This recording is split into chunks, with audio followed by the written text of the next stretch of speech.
Andy. Great to see so many of you here today, and have a little sunshine spread on our lives by Andy there in terms of the introduction. If that's what the introduction says, imagine what it feels like living through that. And I was just musing on how I might describe what that feels like on the way here, and then I thought, well, actually, I took a decision this morning to get one of those Boris's bikes to drive here. And I know how to ride a bike, and GPs know how to treat patients and think about their needs, and what they're in charge of commission is quite a good thing. So I thought, right, I'll get one of those bikes. I've got a key. I'll give it a go. I sort of know where I'm going. So I learned quite a lot riding here this morning. So I learned that I didn't know how to ride a bike. That some people are quite helpful on the journey that I've had here and didn't want to kill me, but some people were oblivious to my existence and appeared to want to kill me, actually. That I didn't quite know where I was going. That I saw things with a completely different and fresh perspective because I went on a slightly circuitous route. When I did end up where I thought I was in the wrong place. But I still managed to get here on time, and it was quite good for me, and I learned a lot.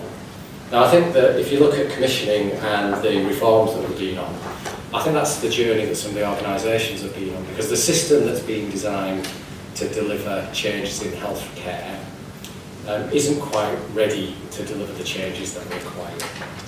So as Chief Executive of NHS Confederation, my job is to represent all organisations who commission and provide care, and most providers, most commissioners are members of the Confederation. And I've been in this job for about 3 months, and I took it because as a Trust Chief Executive, what I found was, me and my colleagues locally, we're doing the equivalent of what I've just done on the Boris Bank. We were trying to make it work, but we didn't quite have all the skills, we didn't have quite all the infrastructure. And the system, it felt to me, was getting in the way of what we wanted to achieve. And given the rhetoric about bottom-up and local people being in charge, and you might have seen from the King's Fund this morning that they're talking about local leadership driving change as well. I thought that a representative body, which is the voice of the system, in an environment where the system has to change, seems like a good and powerful way of driving change. So my role and ambition in the Confederation is to try and make that happen. Because what we tend to have with the NHS, particularly in election years, is it becomes a political football. Now, last time I looked, public confidence and trust in doctors was about 94%. NHS managers, it was about 44%. Politicians, it was about 20%, and sorry, Andy, journalists, it was about 11%. So if we speak with the new commissioning and provide a landscape with doctors and clinicians and managers together, I think our voice could be incredibly powerful in thinking about reform. So I want to talk a little bit about that. And one of the things that I usually ask audiences is, and I might as well do the experiment with you as well, so who's been working in healthcare for more than 10 years? It's just like the NHS, everyone's been here forever. So 20, 30, 40, I haven't got any 40s, but people who've been working in healthcare for 30 years. As somebody always said that it's tough every year. Yes, I can see you laughing. So somebody always says it's tough in healthcare every year. And I think what that leads us to think is that it's always tough and we always cope. Therefore we just carry on doing what we're doing. I think at the moment we're in a perfect storm of a context which means we can't do that. We can't do that. And if you just took Andy's graph that shows the scale of the financial challenge, you'll see that we can't carry on doing what we're doing, because my reflection would be all of the changes that we've seen over the last decade or so, maybe the last 2 decades, have been in the way we administer and commission services. What we fundamentally need is a change in the way we deliver care.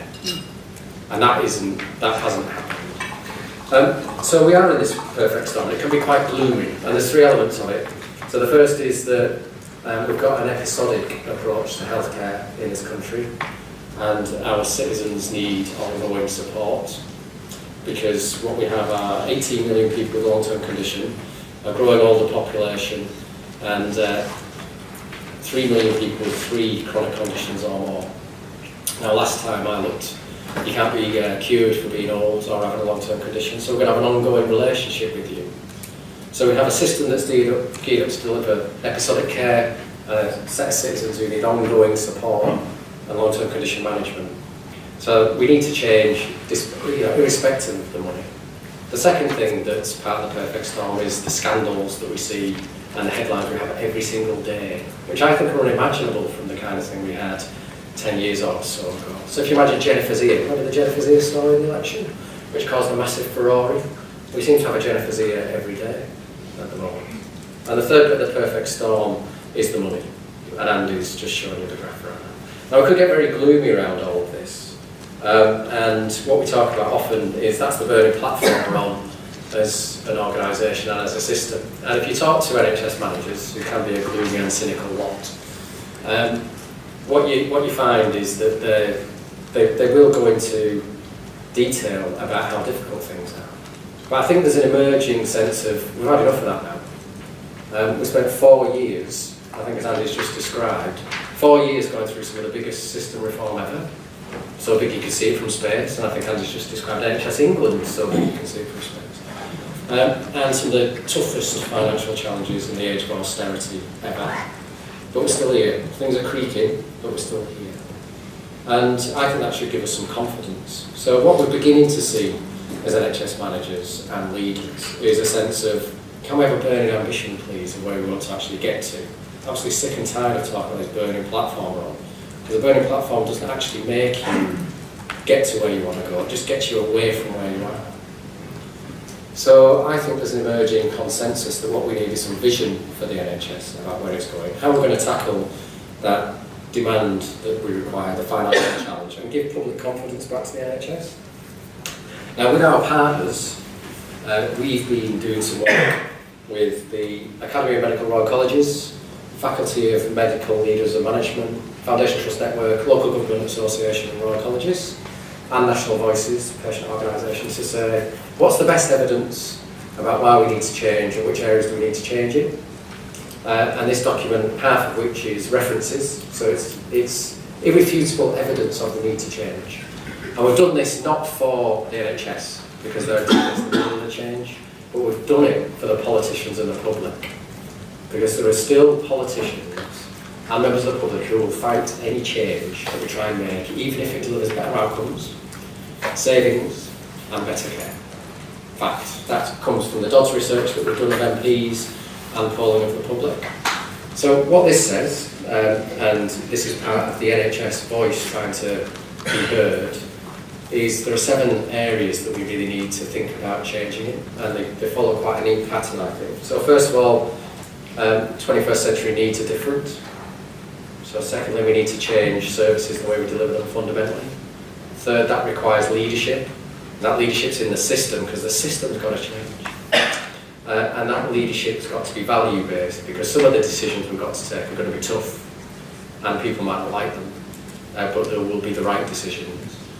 Fourth, that's got to drive new culture, and that culture's got to be about 2 things. It's got to be about staff who feel engaged in their own organisations, because all the evidence is that delivers better outcomes, and services which engage people as co-producers in their own healthcare, because we waste the assets of our patients and carers every single day in the way that we provide care. And I know that some people in the room will be working actively on that kind of agenda. So if we have that leadership and that culture, then the 5th thing we need to do is think about the workforce, because the workforce needs to be different in terms of generalist skills, ability to work across different organisations, and how it works as a team with carers and patients. If we do all of that, then we still won't get to where we want to be unless we really embrace technology. Now Andy gave the classic description of what technology means in healthcare, which is it's a cost driver, because we've got these fantastic things like gamma knives, which means we can do some amazing things to people. I'd also like to see technology as an efficiency driver. You know, if we can get to the point where you can read the human genome, it used to cost $100,000, now it costs $100. And you can read that genome in 47 seconds. Costs keep coming down in technology. Most of our interventions and interactions with patients are low-cost, high-volume ones, but we don't think of technology in that way. And then finally, we need to think about how we spend our money. We need to think about how we spend our money. What's the evidence base that is actually adding value? And how do we allocatively think about the money? So as Andy described, most of the efficiency gains we've done have been technical efficiency gains, so we've done the same thing cheaper. But what we need to do is something different and better, simpler and cheaper. So in that environment, what we're saying as an organisation is the NHS fundamentally needs to change, and people will visibly see that it changes because it needs to meet 21st century needs. If we're going to do that though, there are some asks that we've got of the system. The first is let's have a vision, and we could create a vision and say what it is now, based on, if you read what Reform has said about the NHS, if you read what John Alden's Whole Person Care stuff says about the NHS, if you read Public Health England or Simon Stevens or whoever, it all comes down to a few simple things that are going to be a given for the future. So place-based health, supported self-care, integration of teams around general practice based on a defined population of people who need ongoing support, hospitals which are designed to be the maximum size they can be and still be local and still be sustainable, tertiary centres of excellence where you will survive and have better outcomes, which can also be global centres of research and development, and then 7-day urgent emergency care wrapped around that, based on the idea that you can be treated in the community as well as in a hospital. And I could talk about that a lot, but I won't. Now the second thing we need is some changes, because what's clear is if we know where we are today and we know things fundamentally need to change to deliver a vision of the NHS which looks different, the arrangements we've got now won't work. It's a bit like me on the bike, this bike wobbling around the bus lane, not quite knowing where I'm going, and when I get there all the bike racks are full. You know, we need to change the way that we actually incentivise healthcare, regulate healthcare, manage healthcare, work with patients and the public, think about the evidence base. And the sort of asks that we're starting to think about are, firstly, let's get real then about this localism, hands-off stuff, because it is true that all of the improvements that are being made at a local level are down to the goodwill of leaders at a local level. So what I see in my visits are that people are working together outside their own interest and sometimes against the way they are regulated and performance managed. Because we have a regulatory and performance management system which requires you to deliver for your organisation. But in doing so, what you need to do is deliver for the system, and no one holds you to account for that. So the risk and reward arrangements we've got aren't balanced. So the first thing is we have to get this local leadership thing right. The second is we need to recognise we're in an election year, and that means that nothing will happen until after the election in terms of focus around significant fundamental change, because what we'll have to do in the run-up to the election is focus on 18 weeks, cancer, A&E, financial, ambulance response times, all these hard-fought gains that we've had, which I think is only right. But we need to be ready post-election to make some significant and fundamental changes, and we need a mandate for that. So we're asking politicians to sign up to that. We recognise the political realpolitik, but we need them to sign up to that. So those are some big givens, and then we're asking for some specifics. So you may have seen that local governments asked for a 5-year settlement for social care. I personally support that. I think it's pretty clear that cuts in social care have a knock-on consequence for the support of older people. That has a knock-on consequence for the health service. So we need to think about how we're managing social care. I'd like to have a long-term settlement for the NHS, because fundamental change requires stability. Contracts with people like you, if you're going to take risks, require stability and need to be longer, so you can manage the risk across a longer period. So I'd like a 5 or 10 year settlement for the NHS in real terms. And I'd like us to have some additional resources for 2 years to make sure that we can get over the bumpy ground we're going to have as we manage change. Because if we're going to deliver services very differently, existing providers will have stranded costs.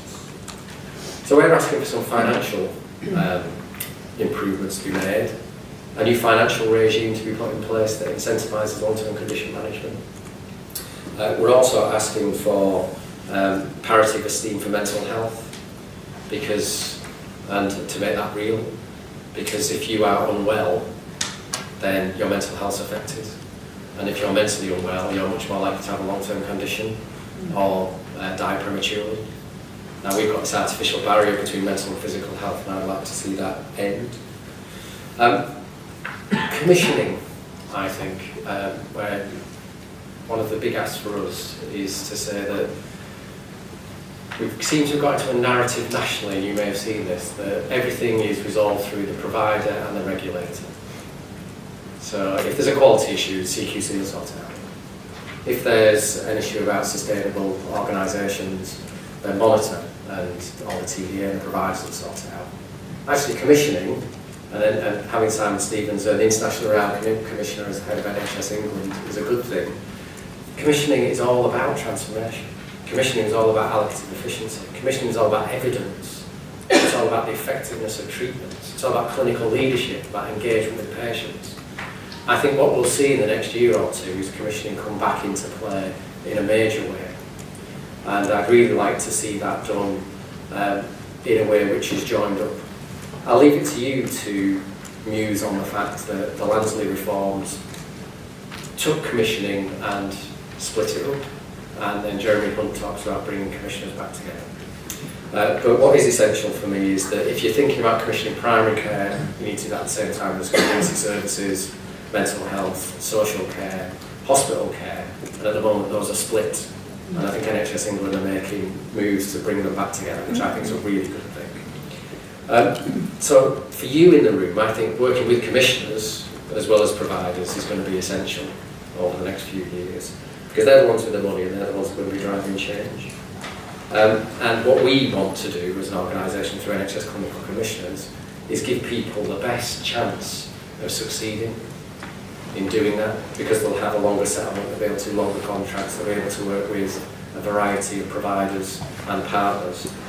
And it'd be really good, one of the things we want to do is to set the tone around how the NHS works with the third sector and the private sector. The private sector is part of the social fabric. Last time I looked, it employs people, it delivers services, and the NHS doesn't have a monopoly on values.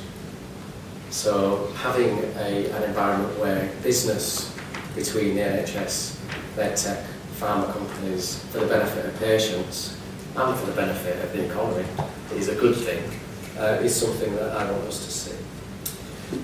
So fundamentally what we're trying to do is say that we know we're in a difficult context, we know we're on this burning platform. Actually we should have a burning ambition for the NHS. To do that requires some asks, and some of those will need to come in to play immediately after the election.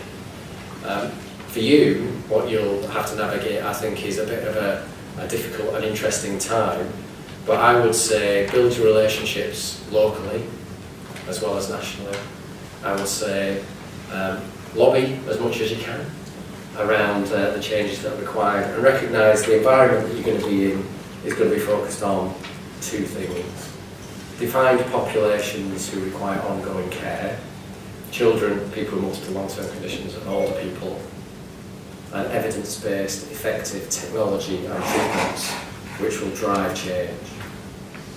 Now, all of the things I've just said, I hope come to pass, but they'll only come to pass if we support providers.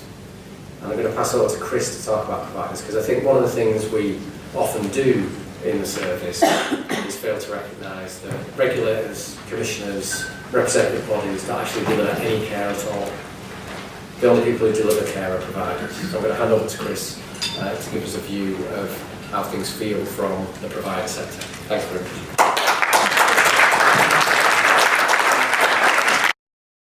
Thanks to Rob and Chris for a pair of very thought-provoking and very complimentary presentations, which I think have outlined the agenda, what it feels like, and maybe given us some very helpful initial thoughts about what the future is going to look like. We've got time now for discussion, questions, answers, comments, observations. So if you would like to ask Rob or Chris, a question, please stick your hand up and do so. We've had a number of questions sent in by email also thus far. So thank you if you're one of the people who sent those in. Before we start all of that, Chris, you touched at the end again on finances and the T word, which is tax. Currently, it would seem that all of the main Westminster parties are limbering up to go into the next election, not promising to increase rates of income taxation. Just before I frame this question, hands up if you, on the floor in the room, hands up if you believe that taxes will not increase in the next Parliament. Okay, thank you very much. With that reflection from the floor, what do you think are the challenges to framing a conversation which says, we know you're not necessarily going to like this, dear great British public, but we can either splinter the welfare state as you understand it, or we can pay a bit more tax?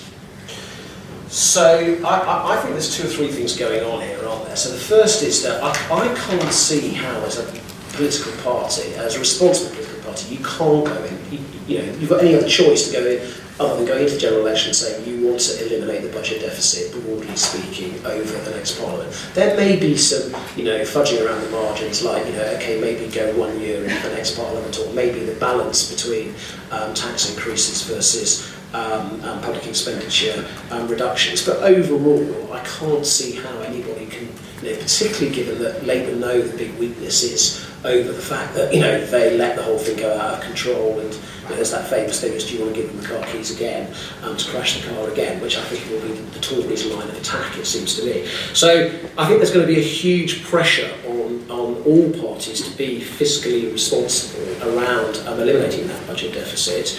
But nobody is going to want to really explore in any detail in the general election quite what the consequences of that are. And certainly if you think about the consequences on the NHS, as we've been talking about, that's a really, really difficult debate for kind of politicians to have. So, one sees trails, as you may have seen in the Independent week before last, that Labour are seriously considering whether to do the wanderless bit, which was when they put up national insurance to fund the NHS. I just, if I was sitting in Labour's shoes, I really would be politically quite nervous about doing that.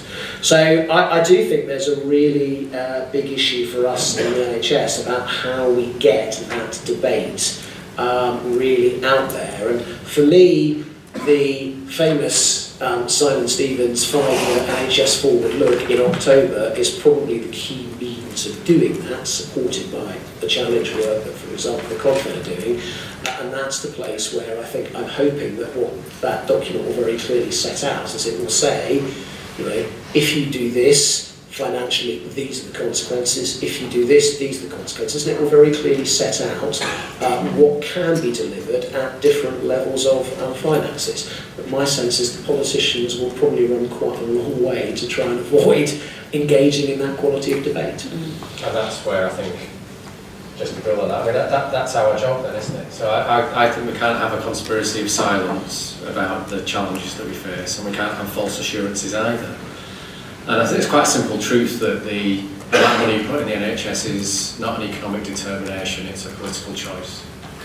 And that political choice has consequences. Challenge for us, I think, as a system is, we've got a very efficient healthcare system. If you look at the analysis internationally, it just doesn't deliver the best outcomes because it's not actually doing the right things. And I think we'll get into a debate about how do we eliminate waste from the NHS before we put any more money in, how do we get the reform right so that we're actually focusing on the right stuff. But I think there's a really good opportunity in September for us to have, through the party conferences and into the election, start to get that debate in the front of people's minds. And as Chris said, the politicians won't want to do it. But if we don't have the conversation, I think we'll have two means of change next year. One will be driven by chaos, and the other will be driven by planning. It's fascinating that many of you might be familiar with Michael Ashcroft, Lord Ashcroft, formerly a big donor to the Conservative Party and now spending much of that money on running very large polls, opinion polls, and his latest national poll, which was published, the data from which was published yesterday, asked people, what were your 3 top issues for the next general election? And when people thought about top issues for the country as a whole, improving the NHS came in at number 2. When they were asked top issues for you and your family, improving the NHS came in at number 1. So it's unlikely not to feature, I suspect, in the political discourse as we head towards a general election.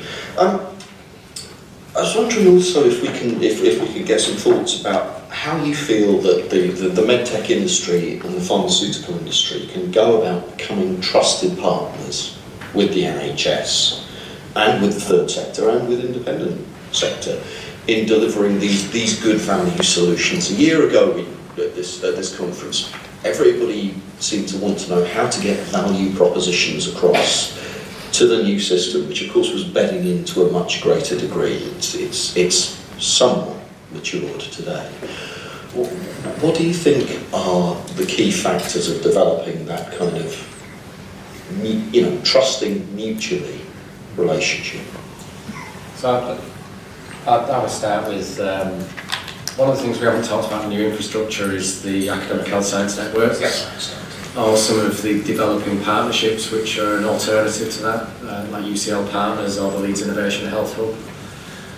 I think there are big bits of the system that have taken Innovation Health and Wealth, published by the Prime Minister and a couple of years ago, and said, well, we could run with this. Because if you look across the developed world, what you see is that the proportion of GDP spent on healthcare is going to go up between 1% and 3% in every developed nation every 10 years. So the economy is going to be driven by healthcare expenditure. And what people are looking at is how do we harness that then, or make sure that we are getting the biggest benefit for it. So I think finding places like, say the place I know best, so the Leeds Innovation Health Hub, is an organisation where you can have one conversation with the whole city about how you want to use the data, how you want to segment the population, whether it's a research piece, whether it's the application of new technologies, whether it's designing with patients, whether it's looking at drugs.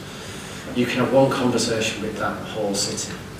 And you could get into a situation where you've got a very effective set of relationships with a national set of players in the city that's the headquarters of the NHS. So I think I would pick on either some really high-flying HSNs, some really good partnerships like UCL or Leeds Innovation Health Hub, and demonstrate that you can do it and then talk about it a lot, or even better, get them to talk about it a lot. Because I think the time is coming where the NHS can't ignore good practice or innovations elsewhere because it wasn't invented here. I think people are going to get into the environment of pinch with pride. I'm going to pinch what they've done and I'm going to do it better. So if you've got some really good examples of that in some areas which are leading the thinking around this, I think that would be a really good start. So I would say exactly the same, and I won't repeat what I've said, but I think I'll ask the question again when you have Sir Robert on the platform, given that he's a key player in UCL Partners, which I think by fairly common acknowledgement is probably leading the HSNs, but that would certainly be where I would start. Yeah, we're lucky to have Robert Naylor, a very distinguished panel, joining us next. Now, if anybody's been raising their hands, they've been doing so with a daunting degree of discretion, and you'll never get your bid accepted in an auction. Fantastic. We have a couple of questions in the middle. Well done, and one at the edge. All honourable. I've got a question for Chris. Sorry, could you just tell us who you are? Sorry, Christine McKay, MSD, Pharmaceutical Company. And it's a question for Chris in his capacity as a member of the Procurement Efficiency Delivery Board, and the comment you made right at the end about the industry having to make a contribution to efficiencies. And I just wonder about the PPRS, because the PPRS was negotiated last year and came into practice in January. It put a cap on the drugs bill for 3 years, and obviously essentially underwrote the drugs budget. That's a huge contribution, and it should allow for the opportunity for innovation to be used, taking cost off the table. And we still see a lot of local attempts at negotiations, at tendering and other kind of financial negotiations, which in one respect should have been negated by this negotiation of PPRS. So I just wonder if we've got a message to deliver that we're not delivering properly, that this is available now, that how it works, and I wonder how we can partner with you in your capacity to deliver that message to a broader environment. Can I just check, are those local negotiations on your new product portfolio, which probably shouldn't, or are these on extant products that are licensed? They're ongoing, and it's a concern that's been raised beyond MSD. So I must admit, coming from the outside, my sense is that the NHS, partly to be fair, because it's such a diffuse system, does have some way to go on this whole issue of procurement, how it's managed effectively, relationship between the centre and the individual foundation, trust and trust. And my observation would be that there is an element of patients having slightly run out of the centre, and therefore the centre trying to drive some things from the centre. So the PPRS negotiation is clearly one.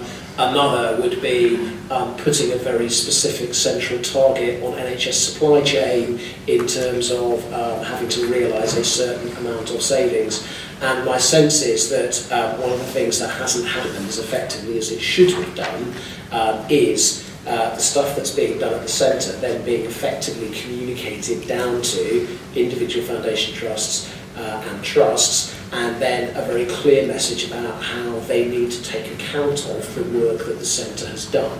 And that's one of the points that we've been making to the department, is the need to really get this efficiently and effectively joined up. So yes, we'd be more than delighted to talk to you about exactly how that task might be more effectively completed. What we're going to do, I think we've got a question again on that table, and with the gentleman over here. We'll take the two questions together and have uber concise answers so we can get tea and coffee on time. Okay, I think it's me now. My name's Russell Walker, I've got the Bristol Myers Squibb. Really following on from Christine, one of the issues that we face in multiple organisations, whether that's the NHS or not, is the fact that we have silos. So you touched a little bit earlier about sort of risk and performance. And actually sometimes forgetting what you need to do, your cost savings for your department, actually working across different platforms. And it's going to be, but I think that's something that we need to be looking at more maturely, alongside the 5-year plans, but actually looking at how we can maybe share budgets. And then coming back to the AHSN's bit, which might be worth saving for later. The AHSNs do want to work with us at Bristol Myers Squibb. We're trying very hard to engage, but what we found is quite difficult actually is engaging then for the AHSNs engaging with the NHS, and there's still a lot of scepticism, not just around working with the pharmaceutical industry from some of the NHS stakeholders that we want to work with, but also the AHSNs. I think I found a little bit of confusion, and they found it quite hard as well to work on projects with the NHS themselves, which is quite interesting. I just wanted to put that out there rather than a specific question. Can we take the mic now to the gentleman in the white shirt on that table over there, please? Thank you. David Poole from Janssen. My original question was exactly the same as Christine, so I'm not going to repeat that, but I would just make an observation that I think it was Rob, you mentioned about the need for a 5-year plan. The PPRS effectively gives that 5-year transparency, which says that no matter how much you spend on drugs, the industry foots the bill. So some of the health innovations which we know keep people out of hospitals ought to be, an easy win for the system. But I don't see any real debate in HSJ or any other forum showing that this is, centre of the scheme. It ought to be something which people are celebrating and saying, we can just get on with this bit and then focus on other aspects of procurement, surely, I accept that, but focus on those and the other big challenges the NHS has. That sounds like a nice bid to write me 800 words, and I'm sure we're going to come to value-based pricing as James Raftery, who's one of the UK's leading experts on VBP, is joining us this afternoon. Silos and AHSNs in 1.5 sentences, please. So silos, one of the risk and reward piece has got to be resolved in the next 2 years. So over the period after the election will be the biggest opportunity for change, but will only happen if the risk and reward across systems is managed. That's one of our big asks. And the AHSN piece, I think it'd be really good to do something which describes really what it's like working with us. Because I think, as much as people might be fearful of working with you, I think sometimes it's probably a nightmare working with the NHS, particularly with the work that's been over the last few years. So we could describe what a good partnership looked like instead, and how we could be really effective. I think that'd be a nice piece of work to come out of this.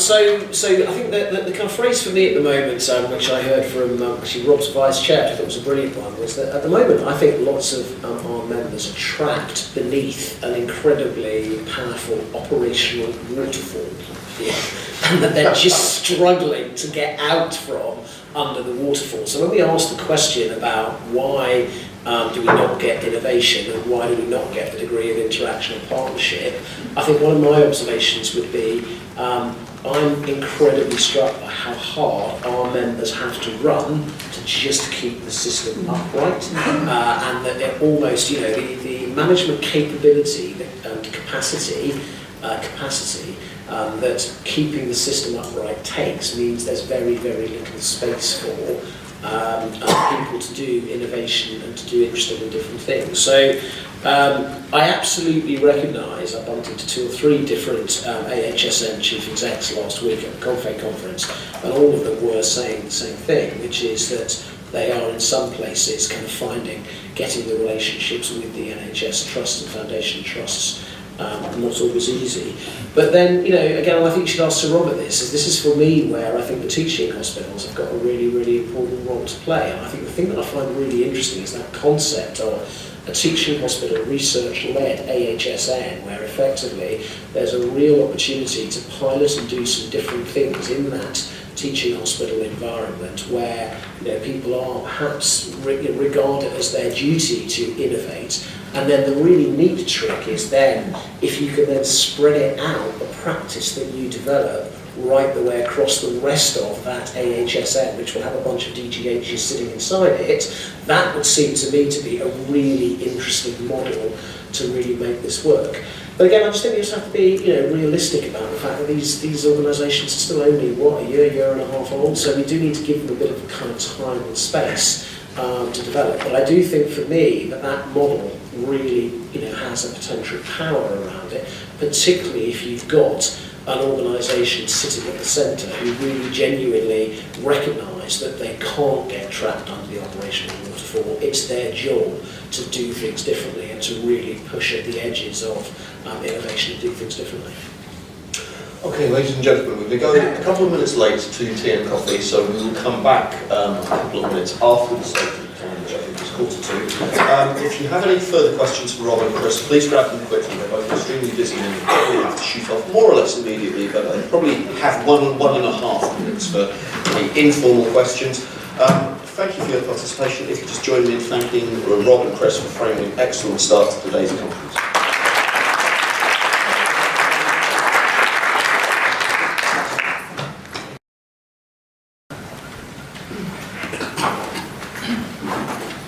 Thank you very much indeed, Rob. Good morning, everybody. My name is Chris Hopson. I'm the Chief Executive of the Foundation Trust Network. And for those of you who don't know who we are, we're effectively a trade association and a membership organisation for the 246 ambulance, acute hospital, community and mental health trusts in England. What I thought I'd do is just, I thought I'd actually start off by, because I'm always very intrigued by these things. Can you all see the little crest on the front down there? I was rather intrigued as to what nullius in verba means, which effectively is the words on the crest. So, if by any chance you were interested like me, it basically means take nobody's word for it. So basically, I'm not not entirely sure whether that's a brilliant motto for this conference. And basically, the current Royal Society website explains the motto thus: "It is an expression of the determination of fellows to withstand the domination of authority and to verify all statements by an appeal to facts determined by experiment." So I read that as effectively be evidence-based. So that's what I will attempt to do. So what I'm going to do is I'm just going to very quickly do three things. I'll give you our take on the situation report, and effectively it really very much echoes what Rob and Andy have said, but I think just a slightly different lens view, as it were. And then secondly, give you a bit of crystal ball gazing about what I think might happen next. And then perhaps draw 2 or 3 lessons for what I think that means for you guys in what you're kind of currently doing. So the NHS is remarkably resilient, and I think we should never forget that. And when we kind of draw a kind of picture of where we think we currently are, I think it is easy to flip to being overly pessimistic. But there is no doubt that this is probably, one of the most challenging environments we have been in for a long time. And I don't know about you, but there's a very, very well-known phenomenon in corporate life of organisations running harder and harder in the existing broken model and finding that it gets, worse and worse and worse. So for my sins, I'm a Ned in our family department store, an independent department store, and that's exactly what we're kind of currently trying to do, I think, is run harder and harder in an existing broken model, whilst all around us, effectively, the world is going online, and we as a business are really struggling to find the investment to invest in online. So if I give you sort of 2 or 3 illustrations of where I think that is really showing, end of 2013-14, 40% of all hospital trusts or foundation trusts were in deficit. And that gives you a real kind of pretty clear signal of the speed of deterioration of the financial position. I think, as we all know, primary care is really creaking, and I think that real kind of sense of there's a very vicious circle going on of people not being able to get appointments and therefore then having to come into A&E. And the money, I'm afraid to tell you, is probably even worse than than Andy's chart, which is our favourite, or in a sense least favourite statistic of the moment, is that if you make the assumption that every political party will want to go into the next general election committed to eliminating the deficit over the course of the next parliament, which seems to us to be a pretty reasonable assumption, if you wanted to preserve the NHS ring fence, which is what Andy's chart was based on, health spending would need to go from 29% of departmental spending in 2010 to 45% of departmental spending in 2020. And if we're honest, I just can't see that happening. In other words, there's not enough rest of the public expenditure to still chase after, given that we're only 40% of the way through eliminating the budget deficit, to actually make the preservation of the ring fence a really viable proposition. And it pains me deeply to say that, but I think the reality is, if you look over the next parliament, the next 5 years, there is a real sense that financially, I think it is going to get, if we found the first 5 years of austerity difficult, there is a real sense in which it's probably going to get even tougher. I think it is important to say there are some opportunities though, and there's a lovely quote from Rahm Emanuel, who was President Obama's chief of staff, who says, "Never waste a good crisis." And there is a real kind of sense, I think, that as the King's Fund, I thought, illustrated this absolutely brilliantly, is as the opportunity to realise the traditional set of NHS savings in terms of sort of salami slicing, or in terms of trying to eke out savings in the existing model, as that has now dried up, or is beginning to almost completely dried up, there is a real sense that actually the only way we're going to get through a real kind of 5 years, another 5 years of really difficult finances, is effectively to do something very different. And I do think there are some really interesting opportunities in terms of if you look about the way that technology is absolutely going to change the way that we deliver healthcare, but also crucially the way that it's going to change the relationship between healthcare and patients, and giving, I think, patients a real opportunity to take control of their own health and well-being in a way, to be frank, they've never done before. So I'm really in exactly the same camp as Rob, which is that all the evidence in front of us says that we really do need a rapid change. And people talk about it in different ways. So Monitor talks about turbocharging change. Simon Stevens talks about a very rapid change to the way that care is delivered. But I think there is a very clear kind of sense of a real need to rapidly move to different models.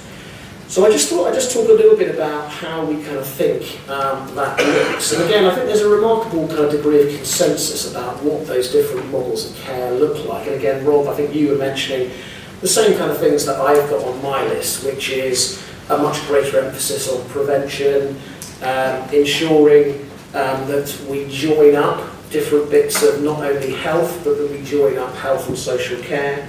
A greater emphasis where it's clinically appropriate on out-of-hospital care, and I think a real sense, as we've talked about before, of patients being enabled to take greater responsibility for their own health and well-being. So those are the things that we all kind of know need to happen. So why is it going to be different this time? Because I think there's a sense that actually we've heard all of this before, over the last 5 to 10 years, and in a sense it hasn't happened. And my kind of sense is, I think, suppose two things. One is, I just think the scale of the financial challenge is a real galvanising force. There's also a sense, I think, that the clinical challenge as well, in terms of it's more and more clear that we are not meeting the needs of significant sets of our population. But actually, those are going to be very, very, very big drivers. I do think, and having attended the NHS Confederation conference last week, I do think there's also a growing sense that actually there is a way forward beginning to emerge, and call it the Simon Stevens effect if you want to, but I think my kind of sense is that actually he's got a clarity of forward vision on where the NHS needs to go that perhaps for me wasn't there before. And he's absolutely crystal clear about the need for rapid change. And I think for me, the crucial difference that I think I detect in where Simon's coming from perhaps what's gone before, is a really clear sense that that change can only be driven from below, and has to be driven by local leaders coming together in local health and social care economies and actually driving that change themselves. And for me, the real kind of crucial difference, and we've talked about the NHS 5-year forward look in October, which is September, October, November, which I think will be crucial, is I think what that was set out very clearly is that we're not going to try and have a national blueprint where everybody has to do the same thing.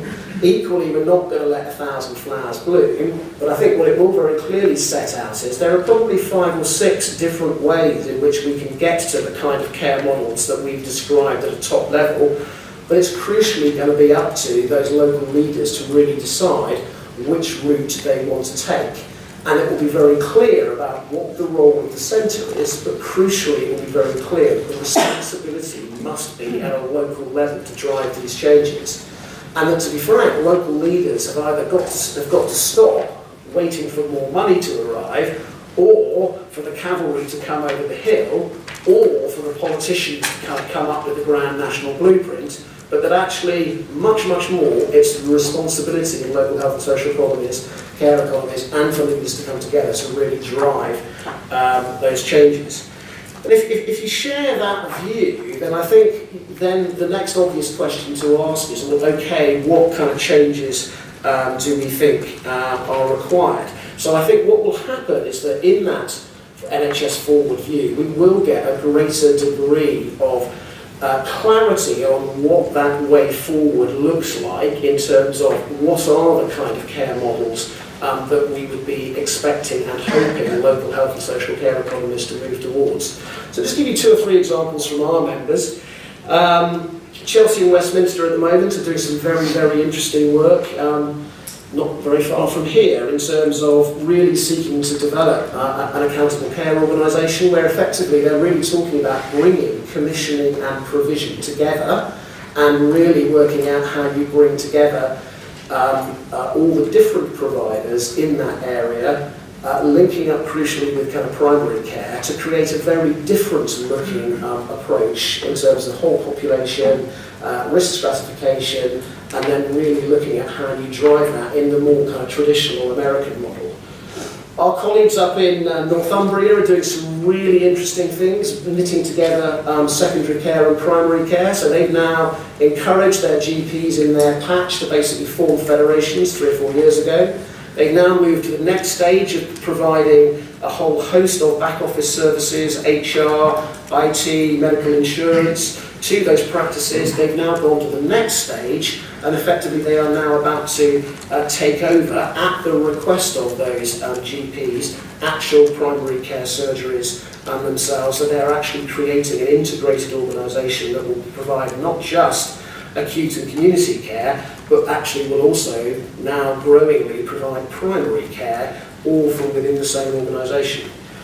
Our colleagues in Yeovil, a very interesting small rural district general hospital, have absolutely recognised that they can no longer stand alone, and they're creating a really interesting model where effectively they are all coming together. They're going to maintain their individual organisational sovereignty, but they're actually also at the same time creating a completely aligned approach right the way across: primary care, community care, mental health, third sector. Somerset District Council provides social care, and effectively creating for the first time an integrated pathway that will actually look at holistic needs of all of the people, all of the patients of those different organisations. And as they say, just a very simple bit of bringing together all of the individual data for each of those patients split across 6 different sets of organisations and aggregating them together has given them an incredibly rich and valuable resource to identify exactly what the holistic needs of those patients are. So I think what you'll see is much kind of greater moves towards all of the things I've been talking about, but crucially it won't be done in a uniform way, it will be done in a number of different ways. And one of the results of that will be a greater degree of variation inside the NHS than we have currently got. And my personal view is that I think that's good, because it's not as if local health and social care needs are uniform across the country. And my argument is we need as much heterogeneity, difference in the way that we try and meet those healthcare needs as you've got in the needs themselves. It's very clear that technology is going to play an increasing part of this part in this process, and just that simple attempt to bring together all those different data sources just says to you very quickly and very clearly, it's extraordinary that there isn't a single customer record that sits right the way across all of those different elements of primary care, secondary care, social care, mental health, etc. I think there's also a question about how the system completely reorients itself. By that I mean the central system, our friends at Monitor TDA department, who've currently seen themselves, I think up to now, as very much the regulators and the overseers of the system. Virtually all of the, if I can call it this, distributed delivery systems in which I've worked, the centre has also seen that its job is to enable, support and facilitate local leaders to do what they need to do.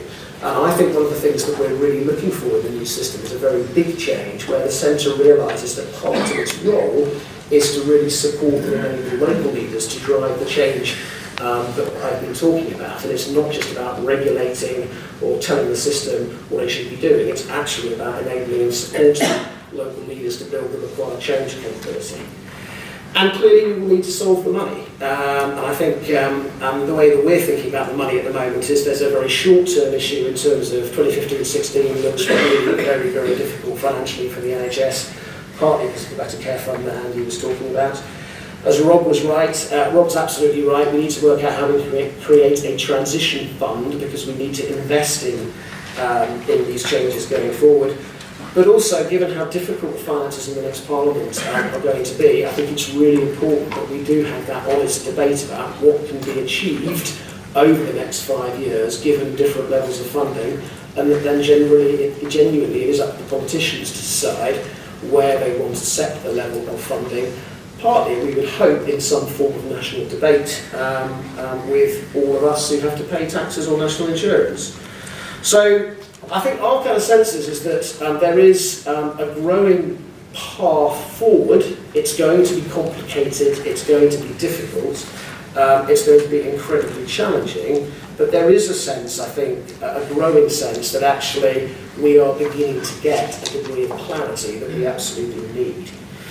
So finally, just 3 thoughts for what all of that might mean for you. I think the first is that I certainly find if you talk to our chief executives, one has just walked in at the back of the room, there's a real kind of sense that actually their lives are incredibly busy, and there is a huge amount going on just to try and keep the system upright, but actually they've also now got this task of driving some really kind of complex change.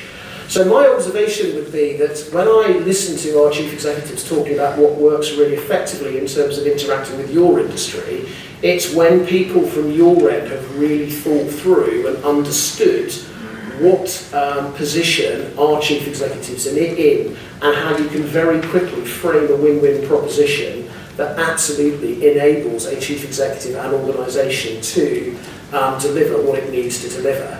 And in a sense, investing the time and the effort to really understand what it's like being at the other end of the sales pitch and really ensuring that the proposition is tailored to kind of what needs to be done seems to me to be a real kind of fundamental.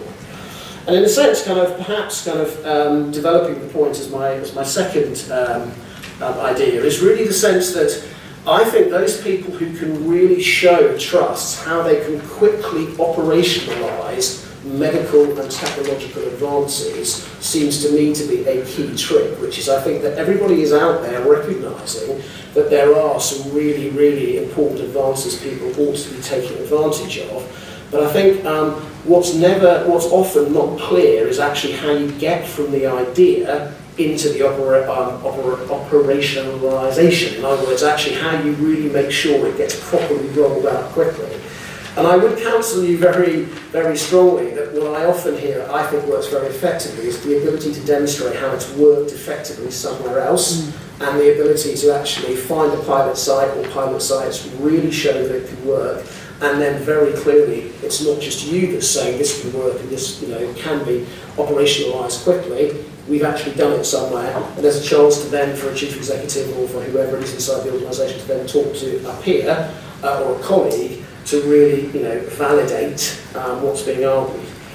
And I think the third point I'd make is that, and I'm very happy to discuss this in more detail, so I sit on the Procurement Efficiency Delivery Board, which is chaired by Richard Douglas inside the department. It's very, very clear the department is going to be pushing really, really hard on procurement over the next 3, 4, 5 years. It sets some incredibly challenging targets, both at a central system level, but my sense is it's going to be relatively rapidly coming down to an individual foundation trust or trust level, a real kind of sense of the need to drive significant levels of savings as one way of trying to meet that enormous financial gap that Andy put up there. So my kind of sense is that, again, people are really looking for the industry to identify how they can make their contribution, you can make your contribution to that really big financial challenge that the NHS is facing. That's how we see it. I hope that's been helpful.